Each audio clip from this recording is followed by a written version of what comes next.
I saw something from Alex Hormozi recently that really made me think. He talked about recording something like 300 podcast episodes that hardly anybody listened to, any downloads, before his podcast really took off. And that really hit me because if I'm being completely transparent, I wish the Leverage Lounge had taken off by now. I wish there were more people listening. I wish the audience was bigger. You put all this time into creating something, and of course you want people to see it. And Hormozi's point reminded me of something that I already know. Keep going. Maybe I'm 50 episodes away.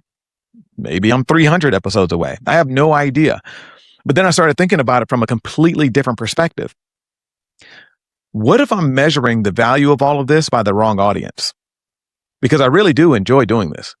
I enjoy Talking Head Tuesdays.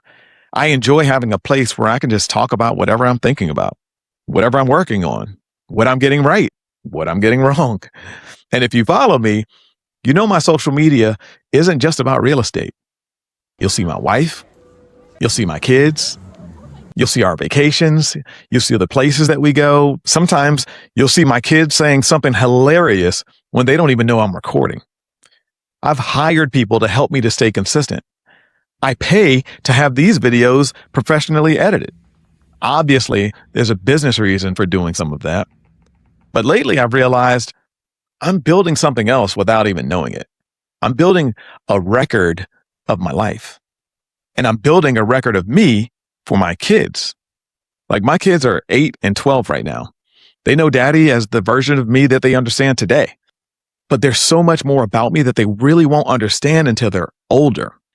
Things that I'm wrestling with, things that I'm trying to build, things that I'm failing at, things I'm learning about business and marriage and parenting and friendship, faith, just, life. And I'm recording so much of it.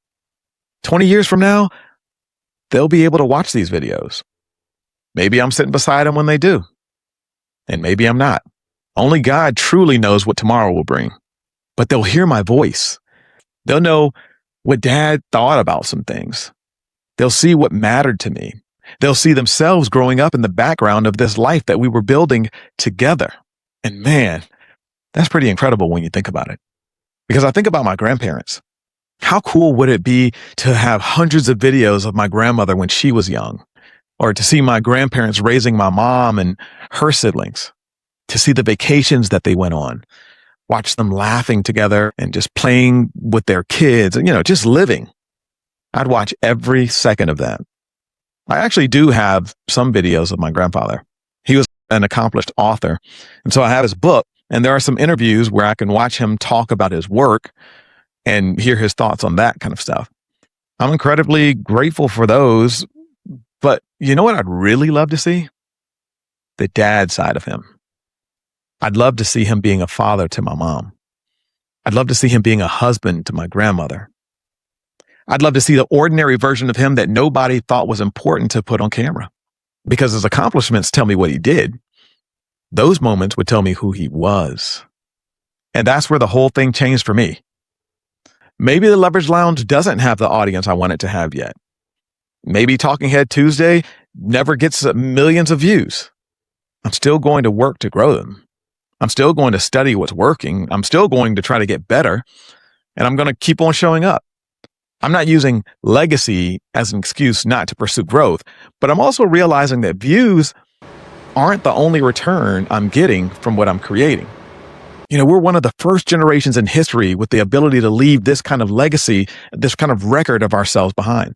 Our voices, our thoughts, our failures, victories, our families, our lives. And someday my kids might get to know a version of their dad that they were simply too young to fully understand while they were living it with me. Maybe they'll watch an old episode and finally understand why dad made a decision that he made. Maybe they'll hear me struggling with something that they're struggling with at 35 years old. Maybe they'll watch themselves at 8 and 12 and laugh at something they don't even remember doing. And maybe they'll just want to hear dad's voice. So yes, I want to grow the audience. I want the Leverage Lounge to succeed. I'm not going to pretend that I don't. But I've realized something. The value of what I'm creating can't only be measured by how many people watch it today, because some of the most important people who will ever watch this might not understand its value for another 20 years. So I'm going to keep recording, keep creating, keep capturing those vacations, the conversations, the funny things that my kids say, the successes, the failures, the ordinary days. I mean, not everything needs to be content, but some of the content we're creating today is becoming our family history. And maybe that's another reason to keep going when no one seems to be watching, because you never really know who you're creating it for. I'm Mike Collier. This is Talking Head Tuesday. We'll see you next week. Yeah. Pop in, burning like this, ain't checking my wrist.